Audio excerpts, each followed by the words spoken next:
Most relationships don't end with a dramatic fight or a clear breaking point. They end with a quiet, gradual disconnection that both people feel and neither person knows how to name. And by the time it becomes obvious, by the time someone finally says something, months or years of distance have already accumulated that nobody addressed because nobody knew what they were looking at. What we're covering today are 5 specific signs that emotional connection in a relationship is eroding and the specific, psychologically grounded steps that actually rebuild it. One of the signs involves something that looks like peace, but is actually one of the most alarming indicators available. Another involves a behavioral shift so gradual that most couples don't notice it until the distance is significant. And the fifth, the climax, reveals the deepest truth about what emotional disconnection actually is and where it actually comes from. All 5 signs and how to address each one. Let's go. Here is the honest premise. Emotional connection in a relationship is not a fixed thing that either exists or doesn't. It is a living system, sustained by specific behaviors, eroded by specific patterns, and genuinely rebuildable when both people understand what they're actually dealing with. The couples who rebuild connection successfully are not the ones with the fewest problems. They are the ones who learned to read the signs early enough and responded with genuine understanding rather than reactive distance. Today we give you those signs and the responses that actually work. Bold claim, the single earliest and most reliable sign of emotional disconnection in a relationship is the gradual replacement of genuine conversation with pure logistics. And most couples make this transition without noticing until the warmth is already significantly depleted. Here is the psychology. Relationship researcher John Gottman identified what he called turning toward behavior, the small, frequent moments in which partners acknowledge each other's bids for connection, as the primary predictor of long-term relationship health.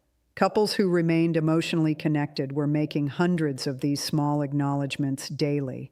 Couples in declining connection were largely missing them. The clearest early indicator of this decline is conversation quality. When the majority of daily communication concerns logistics, schedules, responsibilities, practical coordination, and genuine conversation about interior life, interests, feelings, and experiences becomes rare, the relationship is losing its primary connection mechanism. This is not laziness. It is the natural consequence of busyness and routine, both of which are real and understandable. But the consequence is real regardless of the cause.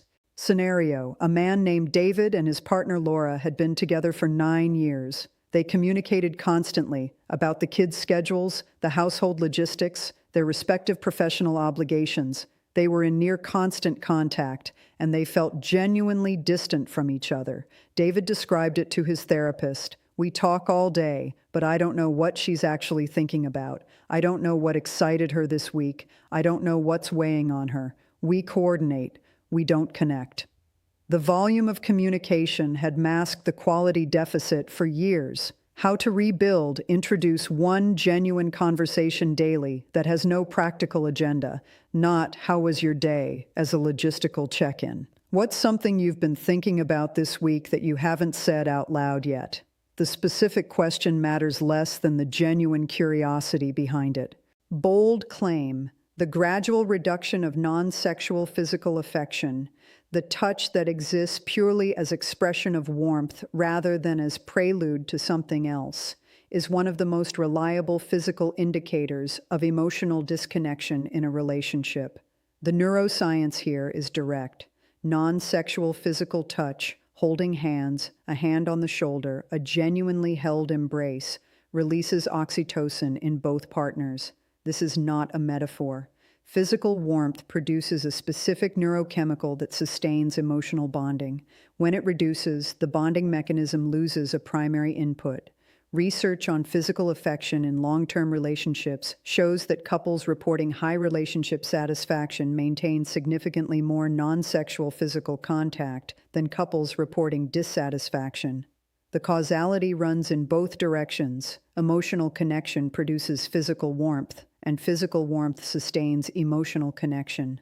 When touch becomes functional, the perfunctory kiss hello, the brief hug goodbye, or disappears almost entirely, the relationship has lost one of its primary bonding mechanisms. Mini story. A woman named Michelle had realized something specific about her relationship with her husband, Thomas, when they were watching a movie one evening. She noticed that they were sitting on opposite ends of the couch, not out of conflict, out of habit. She couldn't remember when they had stopped sitting close. She moved toward him. He looked surprised, then warm. They didn't talk about it that night, but something shifted. The physical proximity that evening produced more genuine warmth than months of practical communication had. How to rebuild, reintroduce non-sexual physical touch deliberately and without agenda, not as a strategy, as a genuine recommitment to physical warmth, the handhold that has no destination, the embrace that isn't brief, the physical presence that communicates. I want to be near you, not because it leads anywhere, but because nearness is its own value.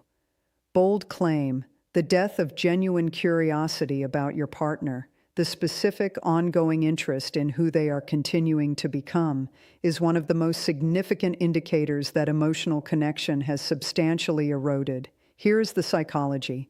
Arthur Aaron's research on relationship maintenance identifies self-expansion, the ongoing experience of learning and growing through your partner, as one of the primary drivers of sustained relationship satisfaction.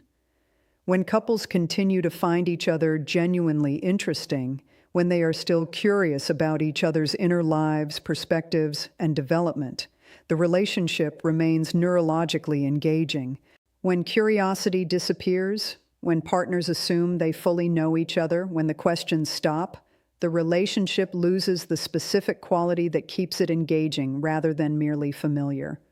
The assumption of complete knowledge is particularly insidious because it is never accurate. People continue developing, changing, and experiencing throughout their lives. The partner who stops being curious stops tracking that development, and gradually they end up in a relationship with an outdated version of the person they are living with.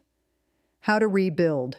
Ask genuine questions, not performative curiosity, actual interest in who they are right now, in this chapter, not the chapter you met them in, what they are working through, what they are thinking about, what they hope for that they haven't said recently. Curiosity, practiced genuinely, is one of the most direct paths back to felt connection. Bold claim, both extremes of conflict, frequent unresolved fighting and the complete absence of conflict, are signs of disconnection, and the second is significantly more alarming than the first. Here is the counterintuitive truth. Couples who fight, who have genuine disagreements, who are willing to bring difficult things into the open, are still engaging. They are still invested enough in the relationship to care about its direction. That investment, however uncomfortably expressed, is a form of connection. Couples who have stopped fighting because one or both partners have stopped caring enough to engage, who maintain surface peace through emotional withdrawal rather than genuine resolution, are in a more advanced state of disconnection. John Gottman identified contempt and stonewalling, the specific forms of disengagement that replace active conflict, as the strongest predictors of relationship dissolution. Not fighting, stopping caring enough to fight. The absence of conflict that comes from genuine resolution, from having worked through things, from understanding each other well enough that disagreements are navigated rather than accumulated, is healthy. The absence of conflict that comes from emotional withdrawal, resignation, or having stopped investing in the relationship's direction is the sign. How to rebuild. Genuine conflict is healthier than comfortable avoidance. If you have stopped bringing difficult things to the relationship because the relationship doesn't feel like a safe enough container for them, that is the problem to address. Creating enough safety for honest engagement is the work. Not eliminating conflict, but transforming how it operates. This is the truth reveal, the deepest and most important sign, the one that underlies everything else, and that most couples never identify clearly. Bold claim, the most fundamental sign of emotional disconnection in a relationship, the one that produces all the other signs we've covered, is the gradual loss of the felt sense of being genuinely known by your partner, and rebuilding it requires something more specific than any technique can provide. Here is the deepest psychological truth. The primary need that relationships serve, the need that underlies all the specific things we get from connection, is the need to be known. Genuinely, specifically, completely known.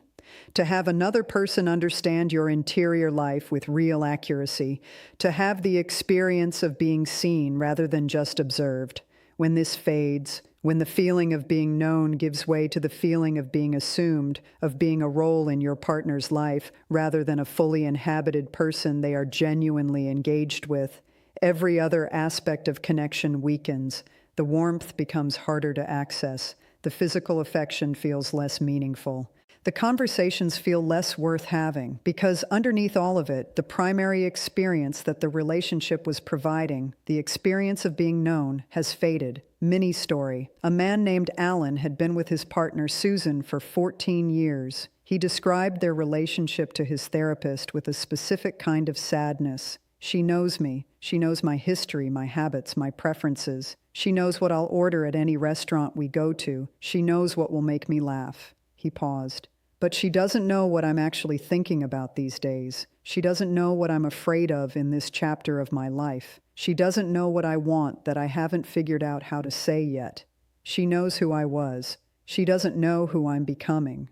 That distinction between knowing someone's established self and remaining genuinely curious about their continuing self is the heart of sustained emotional connection. How to rebuild this specifically. The first step is vulnerability, sharing something real, something from your current interior life, not your established history, with your partner. Not a monologue, a genuine offer of your actual present self, something you haven't said yet, something that costs something to say. The second step is genuine reception. When your partner shares something, receiving it with the specific quality of someone who finds what they shared genuinely interesting and worth understanding more completely. The third step is consistency, not a single vulnerable conversation followed by return to logistics. The ongoing, daily, genuine practice of bringing your actual self into contact with your partner's actual self. That practice, sustained over weeks and months, is what rebuilds the felt sense of being known. Not the grand gesture, the daily, genuine, completely unhurried practice of two people choosing to actually know each other rather than assuming they already do. Here is the question I want to leave you with.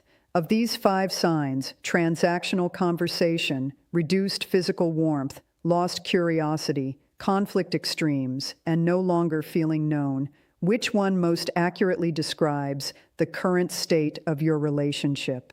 And which one, if addressed genuinely and consistently, would make the most difference? Because emotional disconnection is not a verdict. It is a direction that can be reversed by two people who understand what they're actually dealing with and who choose deliberately and consistently to deal with it together. Drop in the comments which sign resonated most, and what is one thing you could do differently this week to start addressing it? I read every single one, and if today gave you a more honest and useful lens for something important in your life, subscribe. Every week we bring this level of psychological depth to the questions that actually matter. See you in the next one. Choose to know each other daily, each. It is always worth it.